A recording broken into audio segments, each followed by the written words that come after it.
നിമിഷാസ് കിച്ചണിലേക്ക് സ്വാഗതം.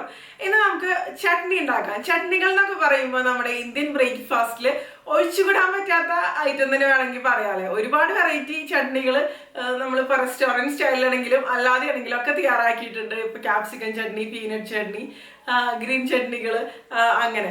അപ്പൊ ഇന്ന് നമ്മൾ തയ്യാറാക്കുന്നത് നല്ല ടേസ്റ്റി ആയിട്ടുള്ള ഓണിയൻ ചട്നിയാണ് കേട്ടോ. സവാള ഉപയോഗിച്ചിട്ടാണ് നമ്മൾ ഈ ഒരു ചട്നി തയ്യാറാക്കുന്നത്.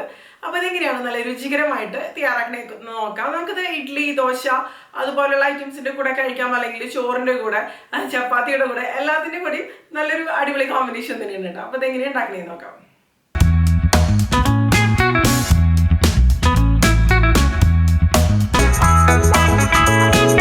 നമുക്കപ്പോൾ ഓണിയൻ ചട്നി ഉണ്ടാക്കാം. അതിന് വേണ്ടിയിട്ട് ഞാനിവിടെ ഒരു പാൻ ചൂടാക്കാൻ വേണ്ടിയിട്ട് വെച്ചിട്ടുണ്ട്. ഇതിലേക്ക് നമുക്ക് എണ്ണ ഒഴിച്ച് കൊടുക്കാം കേട്ടോ. അപ്പോൾ നിങ്ങൾക്ക് ഒന്നില്ലെങ്കിൽ വെളിച്ചെണ്ണ ഉപയോഗിക്കാം, അല്ലെങ്കിൽ നല്ലെണ്ണയാണെങ്കിൽ ഉപയോഗിക്കാം കേട്ടോ. നല്ലെണ്ണ ആകുമ്പോൾ നല്ലൊരു ഫ്ലേവർ കാര്യങ്ങളൊക്കെ ഉണ്ടാവും. ഇതിലേക്ക് ഇനി നമുക്ക് ഉഴുന്ന് പരിപ്പ് ചേർത്ത് കൊടുക്കാം. 1 ടേബിൾ സ്പൂൺ അളവിൽ ഉഴുന്ന് പരിപ്പ് ഇട്ട് കൊടുക്കുന്നുണ്ട്. പിന്നെ വേണ്ടത് കടലപ്പരിപ്പാണ് കേട്ടോ. കടലപ്പരിപ്പും 1 ടേബിൾ സ്പൂൺ നിറയാണ് ചേർക്കുന്നത്. ഇതൊന്ന് റോസ്റ്റായിട്ട് വന്നോട്ടെ, ഇളക്കി കൊടുക്കാം. ഇതിലേക്ക് വളരെ കുറച്ച് അളവിൽ നമുക്ക് കറിവേപ്പിലയും കൂടി ചേർക്കാം. ഒരുപാടൊന്നും വേണ്ട, ഒരു 5-6 കറിവേപ്പില അത്ര തന്നെ മതിയോ.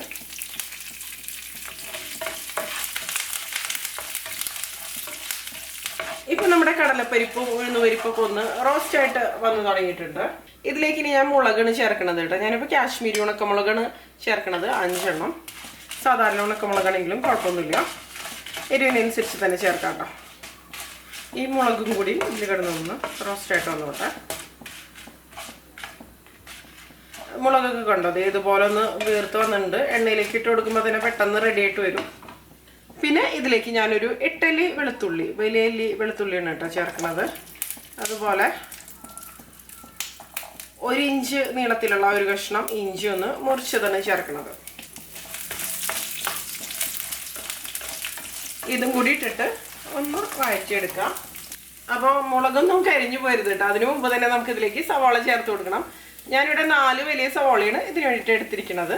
ഇതുപോലെ നീളത്തിൽ മുറിച്ചെടുത്തിട്ടുണ്ട്. ഇതിലേക്ക് ഇട്ട് കൊടുക്കാം. ഇതിൻ്റെ കൂടെ തന്നെ ആവശ്യത്തിനുള്ള ഉപ്പിട്ട് കൊടുക്കാം.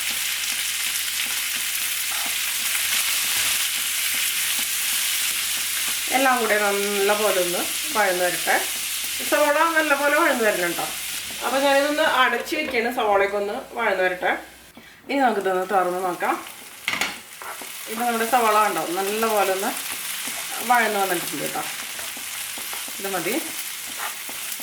ഇനി ഇതിലേക്ക് നമുക്ക് ചേർക്കേണ്ടത് കോൽപ്പുളി അല്ലെങ്കിൽ വാളംപുളിയാണ് കേട്ടോ. നമ്മുടെ ഒരു പുളിക്കനുസരിച്ച് തന്നെ ചേർക്കാം. അത്യാവശ്യം ഒരു പുളി വേണം. അപ്പോൾ അതിനനുസരിച്ച് ഒരു ചെറിയ നെല്ലിക്ക വലുപ്പത്തിലുള്ള ഒരു പുളിയാണ് ഞാൻ ഇപ്പോൾ ചേർക്കുന്നത്. ഇതിൽ കുരുവോ നാരോ അങ്ങനെ എന്തെങ്കിലും ഉണ്ടെങ്കിൽ അത് മാറ്റിയനുസരിച്ച് ചേർക്കാം കേട്ടോ. പിന്നെ ചേർക്കുന്നത് ശർക്കരയാണ്, ഒരു ചെറിയ കഷ്ണം ശർക്കര. ഇത് ടേസ്റ്റ് ബാലൻസ് ചെയ്യാൻ വേണ്ടിയിട്ടാണ് ചേർക്കുന്നത്. പക്ഷേ അങ്ങനെ ഭയങ്കരമായിട്ട് ഉള്ളൊരു മധുര രസമൊന്നും ഉണ്ടാവില്ല കേട്ടോ ശർക്കര ചേർത്താലും. ഒരുപാട് ആയി പോകരുത് ശർക്കരയുടെ അളവ്. അതിനുശേഷം നമുക്ക് ഫ്ലെയിം ഓഫ് ചെയ്ത് കൊടുക്കാം. ഇനി ഇത് നല്ലപോലെ ഒന്ന് തണുത്ത് വരട്ടെ. ഇതിപ്പോൾ കണ്ടോ എല്ലാം കൂടെ നന്നായിട്ട് തണുത്ത് വന്നിട്ടുണ്ട്. ഇനി നമുക്കിതൊന്ന് അരച്ചെടുക്കണം കേട്ടോ നന്നായിട്ട് തന്നെ. അപ്പോൾ ഞാൻ മിക്സിയുടെ ചെറിയ ജാറിലേക്ക് ഇതെല്ലാം കൂടെ ഒന്ന് ഇട്ട് കൊടുക്കണം. ഉപ്പൊക്കെ നോക്കിയിട്ട് നമുക്ക് അഡ്ജസ്റ്റ് ചെയ്യാം കേട്ടോ.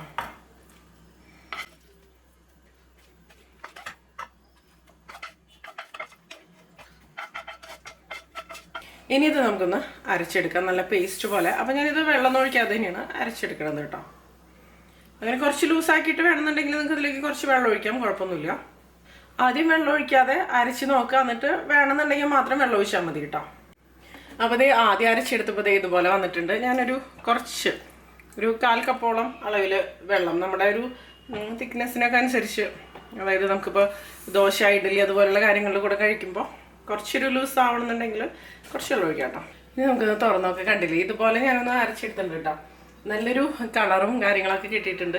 കണ്ടു, ഇതുപോലെ നല്ലൊരു കളർ കിട്ടിയിട്ടുണ്ട്. ഞാനൊരു 1/3 കപ്പ് വെള്ളമാണ് ഇതിന് വേണ്ടിയിട്ട് എടുത്തിട്ടുണ്ടായിരുന്നത്. ഒരുപാട് വെള്ളം ഒഴിച്ച് അങ്ങോട്ട് ഭയങ്കര ലൂസാക്കണ്ട, അപ്പോൾ അത്ര നല്ല ടേസ്റ്റ് ആയിട്ട് വരില്ല.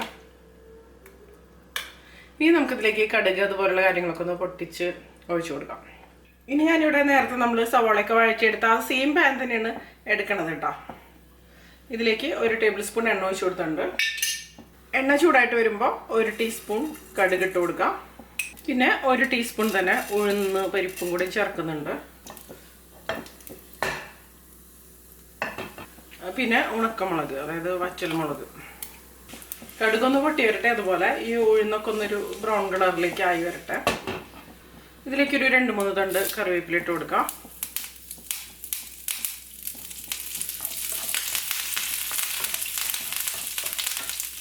പിന്നെ ഒരു 1/4 ടീസ്പൂൺ അളവിൽ കായത്തിൻ്റെ പൊടി. ഇതൊരു എക്സ്ട്രാ ഫ്ലേവർ തന്നെ കൊടുക്കും.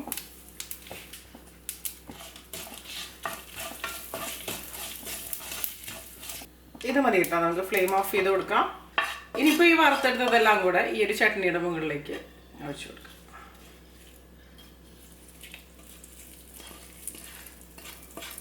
നല്ല ടേസ്റ്റി ആയിട്ടുള്ള ഒരു ചട്നിയുടെ റെസിപ്പി തന്നെയാണ്. ഇതിൻ്റെ പല വെർഷൻസ് ഉണ്ട്. ഞാനതിന് മുമ്പ് പലതും ചെയ്തിട്ടുണ്ട്. അപ്പോൾ ഇത് നിങ്ങൾക്ക് കൂടുതൽ ദിവസം ഇപ്പോൾ ഫ്രിഡ്ജിലൊക്കെ സൂക്ഷിച്ച് വെക്കണമെന്നുണ്ടെങ്കിൽ ഇതിലേക്ക് നമ്മളിപ്പോൾ അവസാനം കടുക് വറക്കുമ്പോൾ ചേർക്കണ ഒരു എണ്ണയുണ്ടല്ലോ, അതിൻ്റെ അളവ് കൂട്ടാട്ടോ.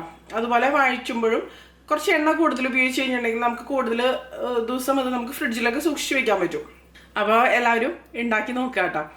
പ്രത്യേകിച്ച് ഇഡലിയുടെ കൂടെ, അല്ലെങ്കിൽ ദോശയുടെ കൂടെ, ചപ്പാത്തിയുടെ കൂടെ, ചോറിൻ്റെ കൂടെ ആണെങ്കിലും നല്ലത് തന്നെയാണ്. പൂരിയുടെ കൂടെ, അങ്ങനെ ഒട്ടുമിക്ക എല്ലാത്തിൻ്റെ കൂടെയും നല്ലൊരു കോമ്പിനേഷൻ തന്നെയായിരിക്കും ഇതെന്ന് പറയുന്നത്. അപ്പോൾ തയ്യാറാക്കി നോക്കാം കേട്ടോ. എന്തായാലും ഇഷ്ടമാവും.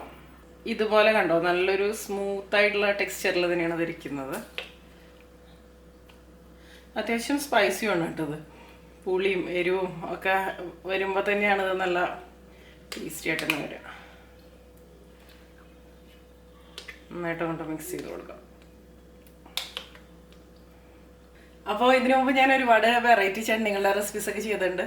ഞാൻ ഡിസ്ക്രിപ്ഷനിൽ ലിങ്ക് കൊടുക്കാം കേട്ടോ, താല്പര്യമുള്ളവർക്ക് കണ്ടു നോക്കാം. ഈ ഒരു വീഡിയോനെ കുറിച്ചുള്ള നിങ്ങളുടെ അഭിപ്രായങ്ങൾ തീർച്ചയായിട്ടും താഴെ നിന്ന് കമൻറ്റ് ചെയ്യുക. ഇതിന് നല്ലൊരു റെസിപ്പി ആയിട്ട് നമുക്ക് വീണ്ടും കാണാം കേട്ടോ.